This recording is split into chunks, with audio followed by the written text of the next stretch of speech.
ನಮಸ್ಕಾರ ಸ್ನೇಹಿತರೆ, ನಮ್ಮ ನಂಬಿಕೆಗೆ ಸ್ವಾಗತ ಸುಸ್ವಾಗತ.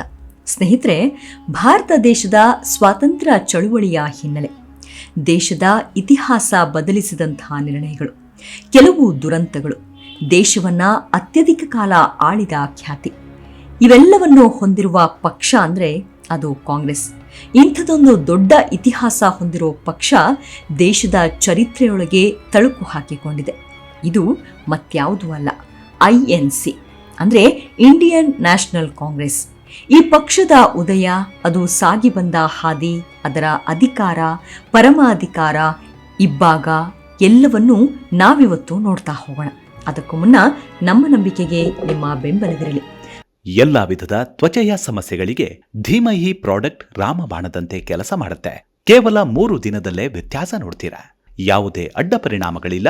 ಕೆಮಿಕಲ್ ರಹಿತವಾದ 16 ನೈಸರ್ಗಿಕ ಪದಾರ್ಥಗಳ ಮಿಶ್ರಣದಿಂದ ತಯಾರಾದ 100% ಆರ್ಗ್ಯಾನಿಕ್ ಧೀಮಹಿ ಪ್ರಾಡಕ್ಟ್. ಹೆಚ್ಚಿನ ಮಾಹಿತಿಗಾಗಿ ಕೆಳಕಂಡ ದೂರವಾಣಿಗೆ ಸಂಪರ್ಕಿಸಿ. ಸ್ನೇಹಿತರೆ, ಭವ್ಯ ಭಾರತ, ನಮ್ಮ ಈ ದೇಶವನ್ನ ಅತಿ ಹೆಚ್ಚು ಕಾಲ ಆಳಿದ ಪಕ್ಷ ಅಂದ್ರೆ ಅದು ಕಾಂಗ್ರೆಸ್.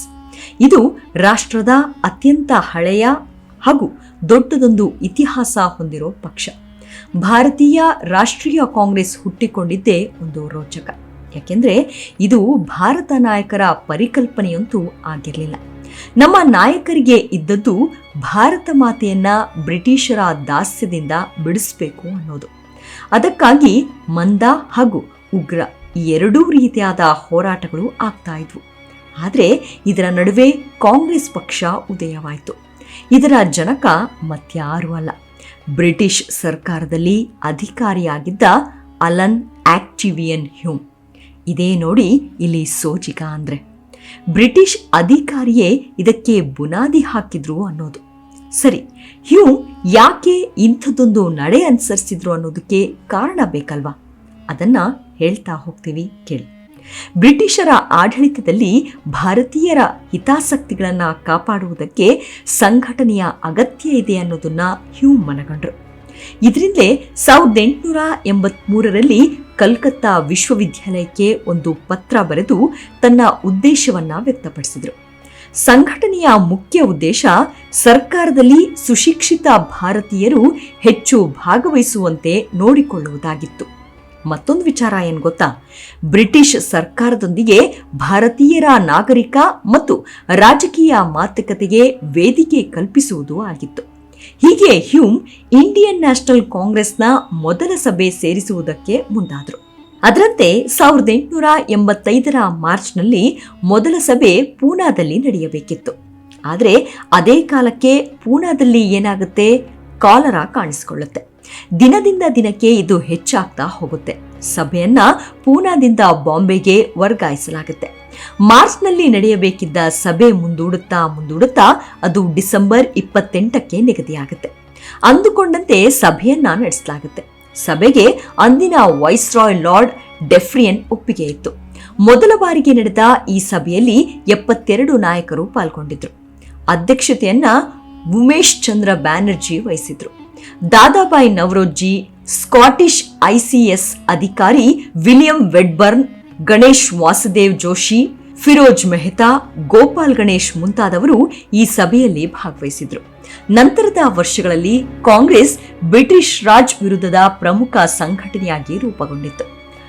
INCಯಲ್ಲಿ ಬ್ರಿಟಿಷ್ ರಾಜ್ ವಿರುದ್ಧ ಮಂದಗಾಮಿ ಮತ್ತು ತೀವ್ರಗಾಮಿ ಅನ್ನೋ ಗುಂಪುಗಳು ಹುಟ್ಟುಕೊಂಡ್ವು. ಮಂದಗಾಮಿ ಗುಂಪಿಗೆ ಗೋಪಾಲ್ ಕೃಷ್ಣ ಗೋಖಲೆ ನಾಯಕರಾದ್ರೆ, ತೀವ್ರಗಾಮಿ ಗುಂಪಿಗೆ ಬಾಲಗಂಗಾಧರ್ ತಿಲಕ್ ನಾಯಕರಾದ್ರು. ಇದು ಹೀಗೆ ನಡೀತಾ ಇತ್ತು. ಅಂತಿಮವಾಗಿ 1920ರಲ್ಲಿ ದಕ್ಷಿಣ ಆಫ್ರಿಕಾದಿಂದ ಗಾಂಧಿ ಭಾರತಕ್ಕೆ ಬಂದರು. ಇಲ್ಲಿಂದ ಕಾಂಗ್ರೆಸ್ ಮತ್ತೊಂದಷ್ಟು ವಿಸ್ತೃತವಾಯ್ತಾ ಹೋಯಿತು. ರಾಷ್ಟ್ರವ್ಯಾಪಿ ಮಾನ್ಯತೆಯೊಂದಿಗೆ ಬ್ರಿಟಿಷ್ ವಿರುದ್ಧ ಹೋರಾಟದ ಪ್ರಮುಖ ರಾಜಕೀಯ ವೇದಿಕೆಯಾಯಿತು. ಬ್ರಿಟಿಷರಿಂದ ಸ್ವಾತಂತ್ರ್ಯ ಗಳಿಸುವವರೆಗೂ ಕಾಂಗ್ರೆಸ್ ಈ ದೇಶದ ಏಕಮೇವ ದ್ವಿತೀಯ ಸಂಘಟನೆಯಾಗಿತ್ತು. ಸತ್ಯ ಮತ್ತು ಸ್ವಲ್ಪವಾದರೂ ತ್ಯಾಗದ ನೆಲೆಯಲ್ಲಿ ಬ್ರಿಟಿಷರ ಪಕ್ಷಪಾತ ಹಾಗೂ ದಮನಕಾರಿ ಆಡಳಿತವನ್ನ ಪ್ರಶ್ನಿಸುವ ನೈತಿಕ ಸ್ಥೈರ್ಯವನ್ನ ಭಾರತದ ಸುರಕ್ಷಿತ ಸಮುದಾಯ ಪ್ರದರ್ಶನ ಮಾಡಬೇಕು. ಆಗ ಮಾತ್ರ ಬ್ರಿಟಿಷ್ ಆಡಳಿತ ವ್ಯವಸ್ಥೆಯಲ್ಲಿ ಸ್ವಲ್ಪವಾದರೂ ಗುಣಾತ್ಮಕ ಬದಲಾವಣೆ ಆಗಬಹುದು ಅನ್ನೋ ಚಿಂತನೆ ಹ್ಯೂಮ್ ಅವರದಾಗಿತ್ತು. ನಾಗರಿಕ ಹಕ್ಕುಗಳು, ಉತ್ತಮ ಆಡಳಿತ ವ್ಯವಸ್ಥೆ, ಸ್ಥಳೀಯರಿಗೆ ಆಡಳಿತ ವ್ಯವಸ್ಥೆಯಲ್ಲಿ ಅಧಿಕಾರ, ಆರ್ಥಿಕ ಹಾಗೂ ಸಾಮಾಜಿಕ ದಬ್ಬಾಳಿಕೆ ಕೊನೆಯಾಗಬೇಕು, ಜನತೆಯ ಹಿತಕ್ಕೆ ಪೂರಕ ಸುಧಾರಣೆ ತರಬೇಕು ಅನ್ನುವುದು ಕಾಂಗ್ರೆಸ್ನ ಆಶಯಗಳಾಗಿತ್ತು. ಆದರೆ ಬ್ರಿಟಿಷರು ಕಾಂಗ್ರೆಸ್ನ ಆಶಯಗಳಿಗೆ ಬೆಲೆ ಕೊಡಲಿಲ್ಲ. ಹಾಗಂತ ಕಾಂಗ್ರೆಸ್ ಸುಮ್ಮನೆ ಕೂರಲಿಲ್ಲ. ತನ್ನ ಜನಪರ ನಿಲುವುಗಳ ಮೂಲಕ ವರ್ಷದಿಂದ ವರ್ಷಕ್ಕೆ ಜನಸಮುದಾಯದ ಮನಸ್ಸು ಗೆಲ್ಲುವಲ್ಲಿ ಯಶಸ್ವಿಯಾಗಿತ್ತು. ಆರಂಭದ ದಶಕಗಳಲ್ಲಿ ಕಾಂಗ್ರೆಸ್ ಜನಮಾನಸದ ಸಮಸ್ಯೆಗಳನ್ನು ಎತ್ತಿಕೊಂಡು ಹೋರಾಟ ನಡೆಸುತ್ತಿತ್ತು. ಇದೇ ಮುಂದೆ ಭಾರತವನ್ನ ಬ್ರಿಟಿಷರಿಂದ ಸ್ವಾತಂತ್ರ್ಯಗೊಳಿಸೋದು ಕಾಂಗ್ರೆಸ್ನ ಪ್ರಧಾನ ಅಜೆಂಡಾ ಆಯಿತು. ಇನ್ನು ಮತ್ತೊಂದು ಕಡೆ ಬಾಲಗಂಗಾಧರ್ ತಿಲಕ್, ಗೋಪಾಲ್ ಕೃಷ್ಣ ಗೋಖಲೆ ಮುಂತಾದ ನಾಯಕರು ಕಾಂಗ್ರೆಸ್ ನಾಯಕತ್ವವನ್ನ ವಹಿಸಿಕೊಂಡ್ರು. ಅವರು ಜನರಲ್ಲಿ ಅರಿವು ಮೂಡಿಸುವ ಪ್ರಯತ್ನಕ್ಕೆ ಚಾಲನೆ ನೀಡಿದ್ರು. ಆದರೆ ಇದು ಆಕ್ರಮಣಕಾರಿ ಸ್ವರೂಪ ಪಡೆದುಕೊಂಡಿರಲಿಲ್ಲ. ಇವರ ಹೋರಾಟ ಸೌಮ್ಯ ಸ್ವರೂಪದ್ದಾಗಿತ್ತು. ಇದರಿಂದಾಗಿ ಭಾರತದ ಉದ್ದಗಲಕ್ಕೂ ಜನಮಾನಸದಲ್ಲಿ ಬ್ರಿಟಿಷ್ ಮುಕ್ತ ಭಾರತ ಚಿಂತನೆ ಗಟ್ಟಿಗೊಳ್ತಾ ತೊಡಗಿತು. ಹೀಗಿರುವಾಗಲೇ ಗಾಂಧಿ ದಕ್ಷಿಣ ಆಫ್ರಿಕಾದಿಂದ ಭಾರತಕ್ಕೆ ಮರಳಿದ ಗಾಂಧೀಜಿ ಬಿಹಾರದ ಚಂಪಾರಣ್ಯದಲ್ಲಿ ರೈತರ ಹಕ್ಕುಗಳಿಗಾಗಿ ಹೋರಾಟ ಆರಂಭಿಸಿದರು. ಈ ಸಮಯದಲ್ಲಿ ಬ್ರಿಟಿಷ್ ಸರ್ಕಾರದ ಅಟ್ಟಹಾಸ ಎಲ್ಲೇ ಮೀರಿತ್ತು. ಇಂಡಿಗೋ ಪ್ಲಾಂಟರ್ಗಳು ಗೇಣೆದಾರರನ್ನ ದೊಡ್ಡ ಪ್ರಮಾಣದಲ್ಲಿ ಶೋಷಣೆ ಮಾಡ್ತಾ ಇದ್ರು. ಇಂತಹ ಶೋಷಣೆಯ ವಿರುದ್ಧ ಅಸಹಕಾರ ಮತ್ತು ಅಹಿಂಸೆಯ ನೆಲೆಯಲ್ಲಿ ಗಾಂಧೀಜಿ ರೈತರನ್ನ ಸಂಘಟಿಸಲು ಮುಂದಾದರು. ಅಲ್ಲದೆ ಇದಕ್ಕಾಗಿ 1917 ಏಪ್ರಿಲ್ 17ರಂದು ಒಂದು ಸತ್ಯಾಗ್ರಹ ನಡೆಸಿದ್ರು. ಅದೇ ಇತಿಹಾಸದಲ್ಲಿ ಚಂಪಾರಣ್ ಸತ್ಯಾಗ್ರಹ. ಗಾಂಧಿಯ ಸ್ಫೂರ್ತಿಯಿಂದ ನಡೆದ ಈ ಸತ್ಯಾಗ್ರಹ ಭಾರತದ ಲಕ್ಷಾಂತರ ಯುವಕರಲ್ಲಿ ಭರವಸೆ ಮೂಡಿಸಿತು.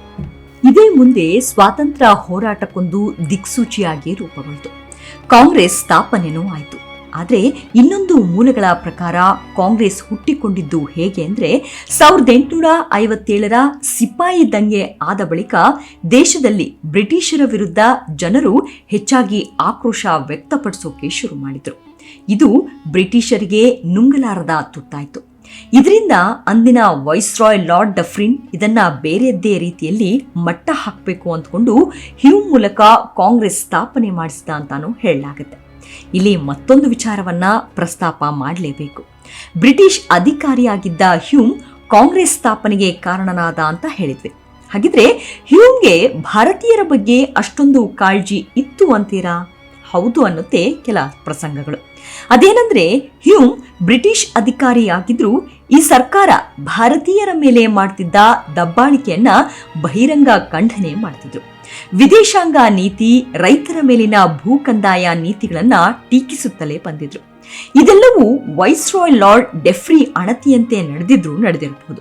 ಆದರೆ ಮತ್ತೊಂದು ಆಂಗಲ್ನಲ್ಲಿ ನೋಡಿದ್ರೆ ಹ್ಯೂಮ್ ಮತ್ತೊಂದು ಮುಖ ಅನಾವರಣವಾಗುತ್ತೆ. ಹ್ಯೂಮ್ ಅತ್ಯಂತ ಚಾಣಾಕ್ಷನಾಗಿದ್ದ, ಅತ್ಯಂತ ಸಣ್ಣ ವಯಸ್ಸಿನಲ್ಲೇ ದೊಡ್ಡ ಹುದ್ದೆಗೆ ಏರಿದ್ದ. ಆಗಿನ್ನೂ ಹ್ಯೂಮ್ಗೆ ಕೇವಲ 26 ವರ್ಷವಷ್ಟೇ. ಬಹಳ ಎತ್ತರಕ್ಕೆ ಬೆಳೆದಿದ್ದ. ಅದಾಗ್ಲೇ ಉತ್ತರ ಪ್ರದೇಶದ ಇಟಾವಾ ಜಿಲ್ಲೆಯ ಡೆಪ್ಯೂಟಿ ಕಮಿಷನರ್ ಆಗಿದ್ದ. 1857ರ ಸ್ವಾತಂತ್ರ್ಯ ಸಂಗ್ರಾಮದಲ್ಲಿ ಈತ ಇಲ್ಲೇ ಕರ್ತವ್ಯದಲ್ಲಿದ್ದ. ಆ ವರ್ಷ ಮೇ 19ರಂದು ಮೀರತ್ನಲ್ಲಿ ನಡೆದ ಗಲಾಟೆಯ ಸುದ್ದಿ ಈತನಿಗೆ ಗೊತ್ತಾಗಿದ್ದು 2 ದಿನಗಳ ಬಳಿಕ. ಸುದ್ದಿ ಗೊತ್ತಾಗಿದ್ದೇ ಹಲವಾರು ಕ್ರಾಂತಿಕಾರಿಗಳ ಬಂಧನಕ್ಕೆ ಆದೇಶ ಕೊಟ್ಟುಬಿಟ್ಟ. ಸಾಲದ್ದಕ್ಕೆ ಅವರಿಗೆಲ್ಲ ಮರಣದಂಡನೆಯನ್ನು ವಿಧಿಸಿಬಿಟ್ಟಿದ್ದ. ಈ ನಡುವೆ ಕೆಲ ಕ್ರಾಂತಿಕಾರಿಗಳು ಈತನಿಗೆ ಸಿಗದೆ ತಪ್ಪಿಸಿಕೊಂಡ್ರು. ಅವರೆಲ್ಲ ಓಡಿ ಹೋಗಿ ದೇಗುಲವೊಂದರಲ್ಲಿ ಆಶ್ರಯ ಪಡೆದುಕೊಂಡಿದ್ರು. ಇದು ಗೊತ್ತಾಗಿದ್ದೇ ಹ್ಯೂಮ್ ಅವರೊಂದಿಗೆ ಹೋರಾಟ ಮಾಡಲು ತನ್ನ ಸಹಕಾರಿ ಡೇನಿಯಲ್ ಜೊತೆ ಸ್ಥಳಕ್ಕೆ ಹೋದ. ಆದರೆ ಆಗ ಕ್ರಾಂತಿಕಾರಿಗಳ ಕೈಯಿಂದ ಡೇನಿಯಲ್ನನ್ನ ಉಳಿಸ್ಕೊಳ್ಳೋದೇ ಕಷ್ಟವಾಗಿ ಹೋಯಿತು. ಇದರಿಂದ ಬೆದರಿದ ಹ್ಯೂಮ್ ತಲೆ ತಪ್ಪಿಸಿಕೊಂಡು ಆಗ್ರಾಗೆ ಓಡಿ ಹೋದ. ಅವತ್ತು ಓಡಿ ಹೋಗಿದ್ದ ಹ್ಯೂಮ್ ಮತ್ತೆ ಕರ್ತವ್ಯಕ್ಕೆ ಹಾಜರಾಗಿದ್ದು 6 ತಿಂಗಳ ಬಳಿಕ. ಅಷ್ಟೊಂದು ಎದರಿ ಹೋಗಿದ್ದ ಈ ಹ್ಯೂಮ್.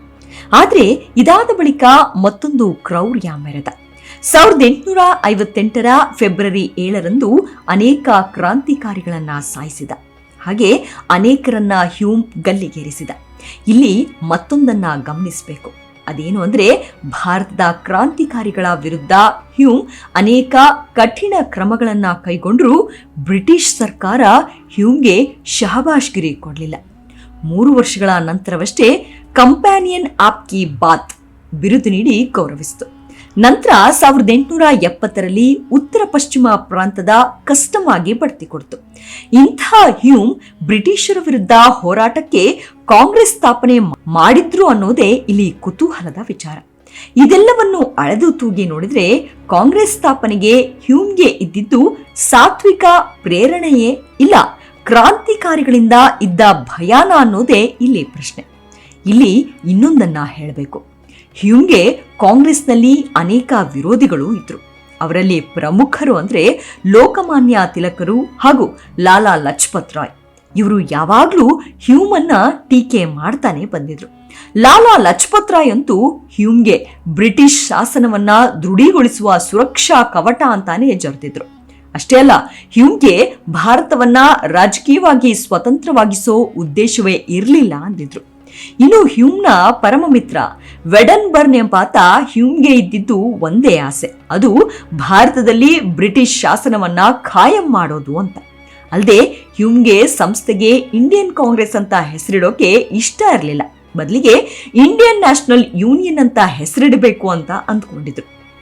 ಆದ್ರೆ ದಾದಾಬಾಯಿ ನವರೋಜಿ ಸಲಹೆ ಕೊಟ್ಟ ಮೇಲೆ ಇಂಡಿಯನ್ ನ್ಯಾಷನಲ್ ಕಾಂಗ್ರೆಸ್ ಅಂತ ಬದಲಾಯಿಸಿದ್ರು ಅಂತಾನೂ ವ್ಯಂಗ್ಯ ಮಾಡಿದ್ದ. ಇನ್ನು ಕಾಂಗ್ರೆಸ್ ಸ್ಥಾಪನೆ ಮಾಡಿದ ಹ್ಯೂಮ್ 1894ರಲ್ಲಿ ಇಂಗ್ಲೆಂಡ್ನ ದಾರಿ ಹಿಡಿದ್ರು. ಆಗ ಕಾಂಗ್ರೆಸ್ ನಾಯಕರು ಹ್ಯೂಮ್ಗೆ ಅದ್ದೂರಿ ಕಾರ್ಯಕ್ರಮ ಏರ್ಪಾಟು ಮಾಡಿದ್ರು. ಈ ವೇಳೆ ಹ್ಯೂಮ್ ಮಾತಾಡ್ತಾ ಹೇಳಿದ್ದು ಏನ್ ಗೊತ್ತಾ? ದುರಾದೃಷ್ಟವಶಾತ್ ಮುಂದಿನ ದಿನದಲ್ಲಿ ಮಹಾ ಸಮರವೊಂದು ಯುರೋಪ್ನಲ್ಲಿ ನಡೆದಲ್ಲಿ ಅದರಲ್ಲಿ ಇಂಗ್ಲೆಂಡ್ನ ಪಾತ್ರವೇನಾದ್ರೂ ಕಂಡು ಬಂದಲ್ಲಿ ಭಾರತೀಯರು ಎಲ್ಲರೂ ಒಟ್ಟಾಗಿ ಯಾವುದೇ ಮುಜುಗರ ಇಲ್ಲದೆ ಬ್ರಿಟಿಷರಿಗೆ ಬೆಂಬಲವಾಗಿ ನಿಲ್ಬೇಕು. ಇದೇ ನನ್ನ ಆಸೆ. ಏಕೆಂದ್ರೆ ಭಾರತ ಜನರ ಆಶಯಗಳಿಗೆ ಭಾವನೆಗಳಿಗೆ ಅನುಕೂಲಕರವಾಗಿ ಸ್ಪಂದಿಸುವ ಒಂದು ದೇಶವಾಗಿದೆ ಅಂದಿದ್ರು. ಹೀಗೆ ಅನೇಕ ವೈರುಧ್ಯಗಳು ಕಾಂಗ್ರೆಸ್ ಸಂಸ್ಥಾಪಕ ಹ್ಯೂಮ್ ಸುತ್ತ ಸುಳಿತಾ ಇತ್ತು. ಇನ್ನೂ ಒಂದು ಪಕ್ಷವನ್ನ ಕಟ್ಟಿದ ಹ್ಯೂಮ್ ವಾಪಸ್ ತಾಯ್ನಾಡಿಗೆ ಹೋಗೋಕೆ ಹಲವಾರು ಕಾರಣಗಳು ಇದ್ವು.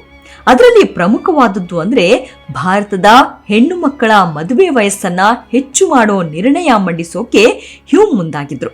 ಆದ್ರದು ಅಂದಿನ ಕಾಂಗ್ರೆಸ್ನ ಬಹುತೇಕ ನಾಯಕರಿಗೆ ಇಷ್ಟವಾಗಲಿಲ್ಲ. ಇನ್ನು 1892ರಲ್ಲಿ ಕೃಷಿ ಕ್ರಾಂತಿಯ ಮೂಲಕ ಸಂಘಟನೆಗೆ ಹೆಚ್ಚು ಜನರನ್ನ ಸೇರಿಸಲು ಹೊರಟರು. ಇದು ಬ್ರಿಟಿಷರ ಕೆಂಗಣ್ಣಿಗೆ ಗುರಿಯಾಯಿತು. ಇದರಿಂದ ಬೇಸರಗೊಂಡು ಹ್ಯೂಮ್ ಇದ್ಯಾವುದರ ಸಹವಾಸವೇ ಬೇಡ ಅಂತ ಭಾರತ ತೊರೆದ್ರು.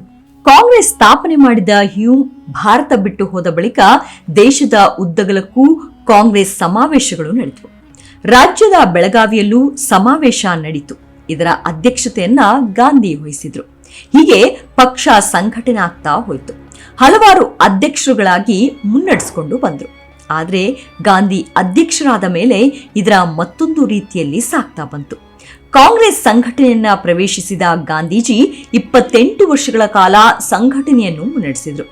ಗಾಂಧಿ ಚಿಂತನೆಯ ಅಹಿಂಸೆ ಮತ್ತು ಅಸಹಕಾರ ಕಾಂಗ್ರೆಸ್ನ ಹೋರಾಟದ ಮಹಾನ್ ಅಸ್ತ್ರಗಳಾದವು. ಆದರೆ ಮತ್ತೊಂದು ಕಡೆ ಭರತ ಕಂಡ ಸ್ವಾತಂತ್ರ್ಯ ಆಂದೋಲನದ ಯುದ್ಧ ಭೂಮಿ ಆಯಿತು.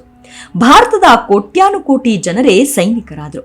ಇಂಥ ಪರಿಕಲ್ಪನೆಯಲ್ಲಿ ಸ್ವಾತಂತ್ರ್ಯ ಸಂಗ್ರಾಮದ ಚುಕ್ಕಾಣಿ ಹಿಡಿದಿದ್ದ ಗಾಂಧೀಜಿ ಯಾವುದೇ ಸಂದರ್ಭದಲ್ಲಿ ಅಹಿಂಸೆ ಅಸಹಕಾರ ಅನ್ನೋ ತಮ್ಮ ಮೂಲಭೂತ ಸಿದ್ಧಾಂತದ ಜೊತೆ ರಾಜಿಗೆ ಅವಕಾಶವನ್ನ ನೀಡಲಿಲ್ಲ. ಹೀಗಿರುವಾಗ ಸುಭಾಷ್ ಚಂದ್ರ ಬೋಸ್ ಆಕ್ರಮಣಕಾರಿ ಹೋರಾಟದ ಮೂಲಕ ಸ್ವಾತಂತ್ರ್ಯ ಪಡೆದುಕೊಳ್ಬೇಕು, ಹಿಂಸಾತ್ಮಕ ಮಾರ್ಗದಿಂದಾದ್ರೂ ಸರಿ ಬ್ರಿಟಿಷರನ್ನ ಹೊಡೆದೋಡಿಸಬೇಕು ಅಂತ ಪ್ರತಿಪಾದಿಸಿದ್ರು. ಇದನ್ನು ಗಾಂಧೀಜಿ ತೀವ್ರವಾಗಿ ಪ್ರತಿರೋಧಿಸಿದ್ರು. ಇದು ಹೀಗೆ ಮುಂದುವರಿಯಿತು. ಜೊತೆಗೆ ಸಂಘಟನೆಯ ಉನ್ನತ ಸ್ಥಾನಕ್ಕಾಗಿ ಬಲು ದೊಡ್ಡ ನಾಯಕರ ನಡುವೆ ಕಲಹಗಳಾದವು. ಸುಭಾಷ್ ಚಂದ್ರ ಬೋಸ್ ಹಾಗೂ ಮಹಾತ್ಮ ಗಾಂಧಿ ನಡುವೆ ನಡೆದ ಸೈದ್ಧಾಂತಿಕ ಕಲಹ ಅಂತದ್ದು. 1939ರಲ್ಲಿ ಏನಾಗುತ್ತೆ, ಮಹಾತ್ಮ ಗಾಂಧೀಜಿಯವರ ನಾಮಿನಿ ಪಟ್ಟಾಭಿ ಸೀತಾರಾಮಯ್ಯ ಅವರನ್ನ ಬೋಸ್ ಸೋಲಿಸಿ ಬಿಡ್ತಾರೆ. ಆಗ ಗಾಂಧಿ ಒಂದು ಮಾತನ್ನ ಹೇಳ್ತಾರೆ, ಇದು ನನ್ನದೇ ಸೋಲು ಅಂತ. ಆಗ ಕಾಂಗ್ರೆಸ್ನೊಳಗೆ ತುಮುಲ ಉಂಟಾಗುತ್ತೆ. ಬೋಸ್ ರಾಜೀನಾಮೆ ನೀಡಿ ಪಕ್ಷದಿಂದ ಹೊರ ನಡೆದು ಬಿಡ್ತಾರೆ. ಇನ್ನೊಂದು ಅಂಥದ್ದೇ ಕಲಹ ನಡೆದಿದ್ದು ಸರ್ದಾರ್ ಪಟೇಲ್ ಮತ್ತು ನೆಹರು ನಡುವೆ. ನೆಹರು ನಾಮಿನಿ ಜೆಪಿ ಕೃಪಾಲಿನಿ ಅವರನ್ನ ಸರ್ದಾರ್ ಪಟೇಲರ ನಾಮಿನಿ ಪುರುಷೋತ್ತಮ್ ದಾಸ್ ಟಂಡನ್ ಸೋಲಿಸಿದ್ರು. ಇದು ನೆಹರು ಅವರಿಗೆ ಸಹಿಸಿಕೊಳ್ಳೋಕ್ಕಾಗಲಿಲ್ಲ. ಕಾಂಗ್ರೆಸ್ ಕಮಿಟಿಗೆ ರಾಜೀನಾಮೆ ಬೆದರಿಕೆ ಒಡ್ಡಿದ್ರು. ಆಗ ಟಂಡನ್ ಅನಿವಾರ್ಯವಾಗಿ ರಾಜೀನಾಮೆ ನೀಡುತ್ತಾರೆ. ಹೀಗೆ ಕಾಂಗ್ರೆಸ್ನೊಳಗೆ ಒಂದಲ್ಲ ಒಂದು ರೀತಿಯ ಅಂತರ್ಕಲಹಗಳು ಆಗ್ತಾನೆ ಇರುತ್ತವೆ. ಇನ್ನು ಸ್ವಾತಂತ್ರ್ಯ ದೊರೆತ ಬಳಿಕ ಗಾಂಧೀಜಿ ಕಾಂಗ್ರೆಸ್ ಸಂಘಟನೆಯನ್ನ ವಿಸರ್ಜಿಸಬೇಕು ಅಂತ ಸಲಹೆ ನೀಡಿದ್ರು. ತ್ಯಾಗ ಮತ್ತು ಬಲಿದಾನದ ನೆಲೆಯಲ್ಲಿ ಸ್ವಾತಂತ್ರ್ಯ ಸಂಗ್ರಾಮಕ್ಕೆ ಕಾಂಗ್ರೆಸ್ ತನ್ನನ್ನೇ ತಾನು ಅರ್ಪಿಸಿಕೊಂಡಿದೆ. ಕಾಂಗ್ರೆಸ್ನ ತ್ಯಾಗ ಬಲಿದಾನಗಳು ಸ್ವತಂತ್ರ ಭಾರತದ ಜನನಾಯಕರಿಂದ ಯಾವುದೇ ಕಾರಣಕ್ಕೆ ದುರುಪಯೋಗ ಆಗಬಾರದು ಅನ್ನೋದು ಗಾಂಧೀಜಿಯ ನಿಲುವಾಗಿತ್ತು. ಸ್ವಾತಂತ್ರ್ಯ ಹೋರಾಟದ ರೂವಾರಿಯಾಗಿದ್ದ ಕಾಂಗ್ರೆಸ್ ಅನ್ನು ಮಹಾನ್ ಸಂಘಟನೆ ಕೆಲವು ಸ್ವಾರ್ಥ ಸಾಧಕರ ರಾಜಕೀಯದಾಟದ ಕೈಗೊಂಬೆಯಾಗಬಾರದು. ಈ ಕಾರಣದಿಂದ ಸಂಘಟನೆಯನ್ನು ತಕ್ಷಣ ವಿಸರ್ಜಿಸಬೇಕು ಅಂತ ಗಾಂಧೀಜಿ ಸಲಹೆ ನೀಡಿದ್ರು. ಇದು ಅವರ ಮನಪೂರ್ವಕವಾದ ಸಲಹೆ ಆಗಿತ್ತೋ ಇಲ್ವೋ ಅದು ಬೇರೆಯದ್ದೇ ವಿಚಾರ. ಆದ್ರಿದು ಅನೇಕರಿಗೆ ಇಷ್ಟವಾಗಲಿಲ್ಲ. ಬೇರೆ ಯಾರೋ ಯಾಕೆ, ಗಾಂಧಿಗೆ ಅತ್ಯಂತ ಆಪ್ತರಾಗಿದ್ದ ನೆಹರು ಅವರೇ ಗಾಂಧೀಜಿಯ ಈ ಸಲಹೆಯನ್ನು ಗಂಭೀರವಾಗಿ ಪರಿಗಣಿಸಲಿಲ್ಲ. ಸಂವಿಧಾನ ರಚನೆಯ ನಂತರ 1952ರಲ್ಲಿ ನಡೆದ ಸಾರ್ವತ್ರಿಕ ಚುನಾವಣೆಯಲ್ಲಿ ತ್ಯಾಗ ಮತ್ತು ಬಲಿದಾನದ ನೆಲೆಯಲ್ಲಿ ತನ್ನ ಅಸ್ತಿತ್ವ ಗುರುತಿಸಿಕೊಂಡಿದ್ದ ಕಾಂಗ್ರೆಸ್ ರಾಜಕೀಯ ಪಕ್ಷವಾಗಿ ಚುನಾವಣಾ ಅಖಾಡಕ್ಕೆ ಪ್ರವೇಶಿಸಿತ್ತು.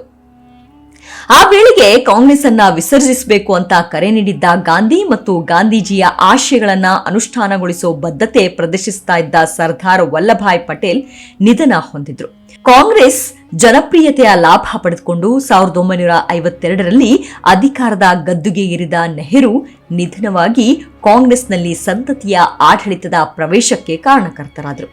ಅತ್ಯಂತ ಕಿರಿಯ ವಯಸ್ಸಿನಲ್ಲಿಯೇ ಮಗಳು ಇಂದಿರಾ ಗಾಂಧಿ ಕಾಂಗ್ರೆಸ್ ಕಾರ್ಯಕಾರಿ ಸಮಿತಿ, ಕಾಂಗ್ರೆಸ್ ಸಂಸದೀಯ ಮಂಡಳಿ, ಅಖಿಲ ಭಾರತ ಯುವ ಕಾಂಗ್ರೆಸ್, ಅಂತಿಮವಾಗಿ 1958ರಲ್ಲಿ ಅಧ್ಯಕ್ಷ ಗಾದೆಗೇರಿದ್ರು.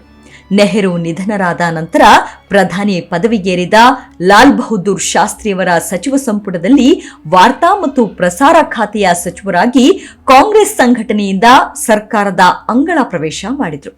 1966ರಲ್ಲಿ ಶಾಸ್ತ್ರಿಯವರು ಅಕಾಲಿಕ ಸಾವನ್ನಪ್ಪಿದಾಗ ಅವರ ಉತ್ತರಾಧಿಕಾರಿಯಾಗಿ ಪ್ರಧಾನಿ ಗದ್ದುಗೇರಿದ ಇಂದಿರಾ ಗಾಂಧಿ ನೆಹರು ಆಡಳಿತ ಪರಂಪರೆಯ ಉತ್ತರಾಧಿಕಾರಿ ಆದರು. ಅಲ್ಲಿಗೆ ಕಾಂಗ್ರೆಸ್ನಲ್ಲಿ ಸಂತತಿಯ ಆಡಳಿತ ಸಂಪೂರ್ಣವಾಗಿ ನೆಲೆಯೂರಿತು. ಆದರೆ ಇಂಥ ಕಾಂಗ್ರೆಸ್ 2 ಬಾರಿ ವಿಭಜನೆ ಆಯಿತು. ಅದನ್ನು ಕೂಡ ಈಗ ಹೇಳ್ತೀವಿ ಕೇಳಿ. 1969ರಲ್ಲಿ ಇಂದಿರಾ ಗಾಂಧಿ ಹಾಗೂ ಸಿಂಡಿಕೇಟ್ ಸದಸ್ಯರ ನಡುವೆ ಕೆಲ ವಿಚಾರಗಳಿಗೆ ಮನಸ್ತಾಪ ಉಂಟಾಯಿತು. ಅದರಲ್ಲೂ ರಾಷ್ಟ್ರಪತಿ ಚುನಾವಣಾ ಸಂದರ್ಭದಲ್ಲಿ ಕಾಂಗ್ರೆಸ್ ನೀಲಂ ಸಂಜೀವ ರೆಡ್ಡಿ ಅವರನ್ನ ಅಭ್ಯರ್ಥಿ ಅಂತ ಘೋಷಣೆ ಮಾಡಿತು. ಆದರೆ ಇಂದಿರಾ ಗಾಂಧಿ ಸ್ವತಂತ್ರ ಅಭ್ಯರ್ಥಿ ವಿ ಗಿರಿ ಅವರಿಗೆ ಬೆಂಬಲ ಘೋಷಣೆ ಮಾಡಿದ್ರು. ಆಗ ಪಕ್ಷದ ಅಧ್ಯಕ್ಷರಾಗಿದ್ದವರು ಕರ್ನಾಟಕದ ಎಸ್ ನಿಜಲಿಂಗಪ್ಪನವರು. ಇವರು ಎಷ್ಟು ಖಡಕ್ ಆಗಿದ್ರು ಅಂದ್ರೆ ಇಂದಿರಾ ಗಾಂಧಿಯವರನ್ನೇ ಪಕ್ಷದಿಂದ ಉಚ್ಚಾಟನೆ ಮಾಡಿದ್ರು. ಆದರೆ ಅನೇಕ ಸಂಸದರು ಇಂದಿರಾ ಪರ ನಿಂತರು. ಆಗ ಇಂದಿರಾ ಬಣ ಕಾಂಗ್ರೆಸ್ ಅಂತ ಆಯಿತು.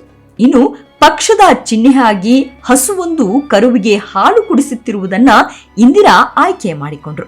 ಮತ್ತೊಂದ್ ಕಡೆ ಸಿಂಡಿಕೇಟ್ ಬಣ ಕಾಂಗ್ರೆಸ್ ಅಂತ ಆಯ್ತು.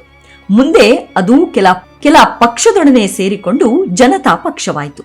ಇನ್ನು ಮತ್ತೊಮ್ಮೆ ಕಾಂಗ್ರೆಸ್ ಇಬ್ಬಾಗ ಆಗಿದ್ದು ಯಾವಾಗ ಅಂದ್ರೆ ತುರ್ತು ಪರಿಸ್ಥಿತಿಯ ಬಳಿಕ. ಎಮರ್ಜೆನ್ಸಿ ನಂತರ ಇಂದಿರಾ ಚುನಾವಣೆಗೆ ಹೋದ್ರು. ಆದರೆ ಕಾಂಗ್ರೆಸ್ ಪಕ್ಷ ಹೀನಾಯವಾಗಿ ಮಖಾಡೆ ಮಲಗಿತ್ತು. ಇದಕ್ಕೆ ಇಂದಿರಾ ಗಾಂಧಿ ಹಾಗೂ ಪುತ್ರ ಸಂಜಯ್ ಗಾಂಧಿ ಕಾರಣ ಅನ್ನೋ ಮಾತುಗಳು ಕೇಳಿಬಂದವು. ಇದರಿಂದ ಪಕ್ಷದಲ್ಲಿ ಆಂತರಿಕ ಕಲಹ ಹೆಚ್ಚಾಯಿತು. ಈ ವೇಳೆ ಇಂದಿರಾ ಗಾಂಧಿ ತಾವೇ ಒಂದು ಹೊಸ ಬಣ ರಚನೆ ಮಾಡಿಕೊಂಡು ಅದರ ಅಧ್ಯಕ್ಷರು ತಾವೇ ಅಂತ ಘೋಷಣೆ ಮಾಡಿಕೊಂಡ್ರು. ಕಾಂಗ್ರೆಸ್ ಐ ಅಂತ ಹೆಸರನ್ನು ಇಟ್ಕೊಂಡ್ರು.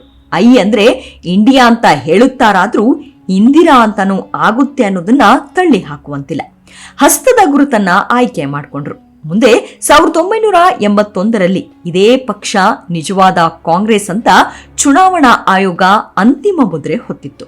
ಇದು ಕಾಂಗ್ರೆಸ್ನ ಹುಟ್ಟು ಮತ್ತು ಬೆಳವಣಿಗೆ. ಬ್ರಿಟಿಷ್ ಅಧಿಕಾರಿಯೊಬ್ಬ ಕಟ್ಟಿದ ಸಂಘಟನೆಯೊಂದು ರಾಜಕೀಯ ಪಕ್ಷವಾಗಿ ಬೆಳೆದು ನಿಂತಿದ್ದು ಹೀಗೆ.